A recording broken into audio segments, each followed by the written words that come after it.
I love playing music. It's the only thing I ever really wanted to do. And so to be able to still do this at this level is fantastic. In fact, you formed your first band when you were just 14, didn't you?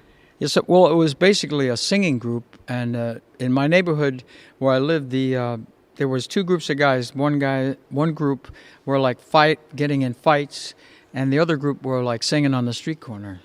And of course, the street corner guys were getting more girlfriends. And because we had like a following of just a group of people that would come and listen to us sing, and we'd sing in the subway stations for the echo down there. And but anyway, that's how I started off, just in that way.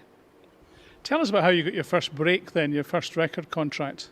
Well, with that group, we made a demo record over in Manhattan. I lived in Queens, and we made a demo record around Christmas time with our own money. We paid, I think it was about $19 or some ridiculous thing like that. And then one of the other guys in the group and myself would cut classes from high school and take the train and go to Manhattan, and we would just go to different record companies. We just got the phone book and just looked them up, and we just kind of busted in on them. And so eventually we just walked through the right door and wound up in Sammy Kaye's office, and they happened to be looking for singers, but they were looking for just single singers. So the guys in the group said, "Go for it, do it. Be a single singer." And so that's what. From that point on, I've been just on my own. And they work with me as teaching me, and I cut some demos for their publishing company. That's actually how I got my record contract, was a song called Rosemary, which was one of the demos that I did for their publishing company. And that was taken around to sell the song.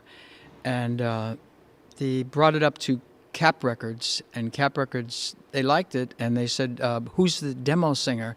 And I said, "Well, that's Brian Hyland. He's our office boy." And actually I was, because I would deliver parcels to it was in the Brill Building and on Broadway there. And so then we recut that as a master recording, the song Rosemary, and it came out. And it sold about, I think, 23,000 copies, and so that wasn't too bad. And then so they said, "Well, we'll give you another chance, and let's do another session." And on the second session that I did, the song "Itsy Bitsy Teeny Weeny Yellow Polka Dot Bikini" was on that session, and actually the whole session was built around doing that one song, and we did some other ones, but they thought that was going to be a hit. I switched labels, and I was working with two producers, Gary Geld and Peter Udell. They were the writers of "Seal with a Kiss," and our first session we did a song called "Let Me Belong to You," and it was kind of in the vein of like a Brenda Lee kind of record, and had nice strings on it. And that came out and actually made it into the top 20. And that was my first release on ABC Paramount Records. And so that did pretty good. And then they had this song. They actually had the song "Seal with a Kiss" already from, and also the song "Ginny Come Lately." So we cut "Ginny Come Lately" as that was the next big session that we did. And that came out and did really good worldwide. And so then they said, "Let's try this song, "Seal with a Kiss." And the "Seal with a Kiss" is kind of like almost the melody and the chord structure is like, I think Gary told me that it was based on a Bach finger exercise, which is kind of cool.